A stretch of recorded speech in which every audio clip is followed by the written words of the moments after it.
Hey you all, hey, we're back with another quick little video, and tonight I'm going to show you all, or we're going to make Swedish meatballs, homemade Swedish meatballs. So let's get started. So we're going to take ground beef. I'm probably going to do like 1.5 pounds, maybe 2 pounds of ground beef. Add it to your bowl, and we'll just keep going from there. All right, we're going to take about 2 pounds of our ground beef, and we're going to put it in a bowl. We're going to get you a nice mixing bowl, or something big enough so that you can mix up in. But we're going to take 2 pounds of ground beef, break it up. Into the bowl, you all, we're going to add, first thing we're going to add are some breadcrumbs. It probably doesn't matter which breadcrumbs, but I'm going to add Italian breadcrumbs to the bowl. And then next we're going to add 2 eggs because I used 2 pounds of ground beef. So for each pound, we're going to use 1 egg for each pound.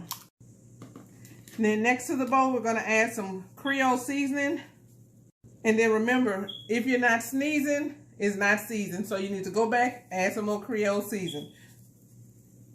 And then we're going to add some onion powder.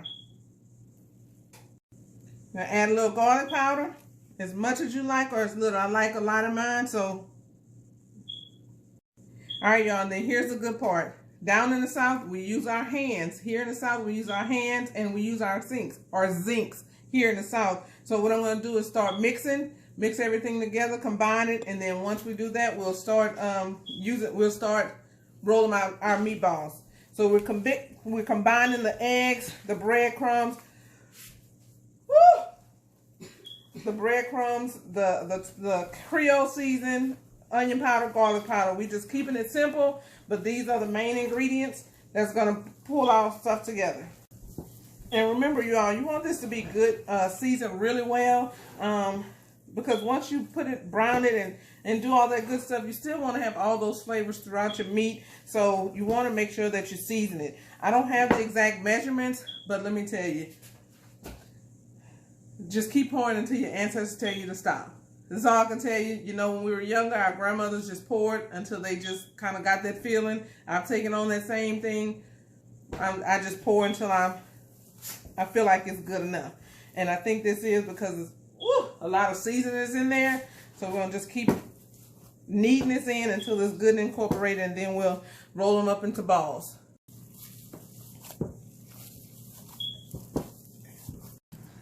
And all right, so we got all that combined together. So what we're going to do next is we're going to take our baking dish. I always put foil paper on my baking dish because I don't like to wash a lot of dishes.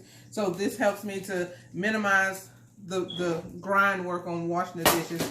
And I take this wire rack, and I normally just kind of put a little spray. Normally it's canola oil or something like that, but this is what I had in my refrigerator, in my pantry. So this is my portion for tonight, and we're going to grease it. And so we're going to grease it just so the meatballs will not stick, and that the grease will just drop to the bottom of the pan, and we can just roll it, foil paper up, put it in the trash, because we don't want to put oil down in our sink. So that's what we're going to do, and we're going to start to roll them up. And so what we just normally do is just take a little bit out of your bowl, roll it up. So we're just going to roll them up into a ball, into about this big, because it will reduce in size once it gets baked. So we don't want to make them too big, but don't want to make them very small to where they'll dry out. So this will be a good size, and then we'll put them in there long enough for them to brown, and then we'll finish rolling these up. Yeah, once you speed it up, you put like some whiskey on. Okay.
gonna be a break here.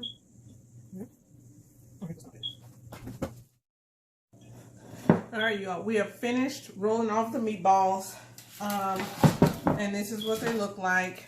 And look like I think we made about maybe 40 to 50 meatballs. So what we're gonna do right now is we're gonna put them in the oven and let them brown and cook real good.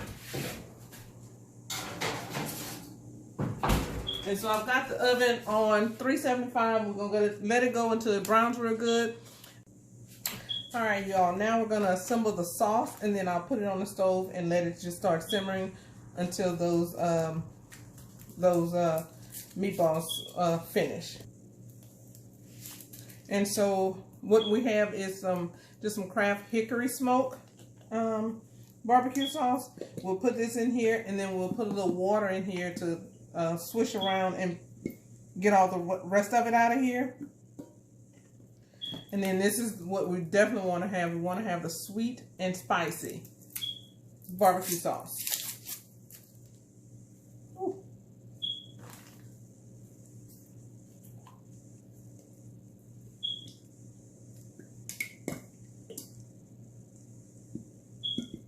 So I'm going to add some water to these containers and then come back. So I add some water here, and as you can see, I didn't add a whole lot of water, just enough to get the remnants out of the container, because we want to get every bit of our money's worth out of those containers. Same thing with the hickory sweet. We want everything that we have in there. And then we'll add pineapple chunks. We're not going to add the whole can. We're just going to add a few pineapple chunks, and then we're also going to add the liquid off of the pineapple chunks.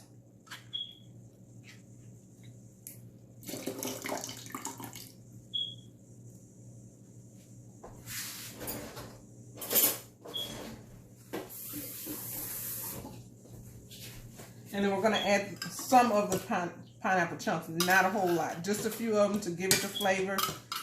And then my daughter, she likes to eat the pineapples out of there sometimes, so I'll add a few of those in there. Mustard, I'm going to add a little mustard in here.